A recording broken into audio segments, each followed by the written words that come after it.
সেই ছোট্ট মেয়েটি তার মা আর বাবার কাছে গেল। সেখানে গিয়ে সে কি বলেছিল জানেন? মা, তোমার আলমারির চাবি তো তোমার কাছেই থাকে, তাই না? তুমি সেই চাবিটা আমাদের কাজের মাসিকে দাও না কেন? পাগলি মেয়ে কোথাকার! কেউ কি আলমারির চাবি কাজের মাসিকে দেয়?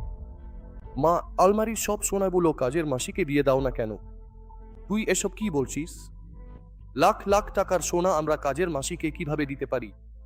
তোর কি মাথা খারাপ হয়ে গেছে?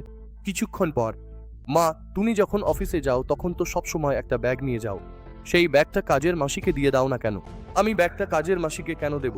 এর মধ্যে আমার মোবাইল ফোন আছে, এর মধ্যে আমার পার্স আছে, এতে এটিএম কার্ড আছে, এতে ব্যাংকের কার্ড আছে। তোর হয়েছেটা কি? তাহলে তুমি আমাকে কাজের মাসির কাছে কেন দিয়ে দিলে? তুমি আলমারির চাবি দেবে না, তুমি টাকা দেবে না, তুমি এটিএম কার্ড দেবে না, কিন্তু সকাল থেকে সন্ধ্যা পর্যন্ত তুমি আমাকে কাজের মাসির কাছে রেখে চলে গেলে। মা, আমি কি তোমার এটিএম কার্ডের চেয়েও বেশি দামি নই? কেন মা? জানো তো, কাজের মাসি আমাকে সব সময় খাইয়ে দেয়। কেন মা? কাজের মাসি আমাকে জামা কাপড় পরিয়ে দেয়। কেন মা?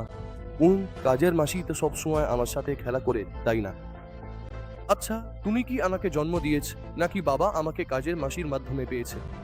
আজকালকার বাবা মায়েরা সন্তানদের প্রতি এই ভালোবাসাই দেখান। বাবা এবং মায়েরা, আপনারা কি বুঝতে পারছেন?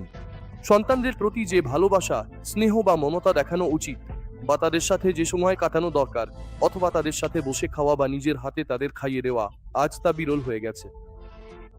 আজকাল অনেকেই তাদের সন্তানের চেয়ে পোশাক আশাককে বেশি ভালোবাসেন।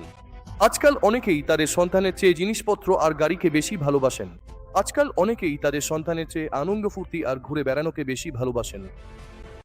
এই সব কিছু চেয়েও মূল্যবান হলো ঈশ্বরের দেওয়া আপনার গর্ভের সন্তান। এখন আপনি এর জন্য কি করছেন?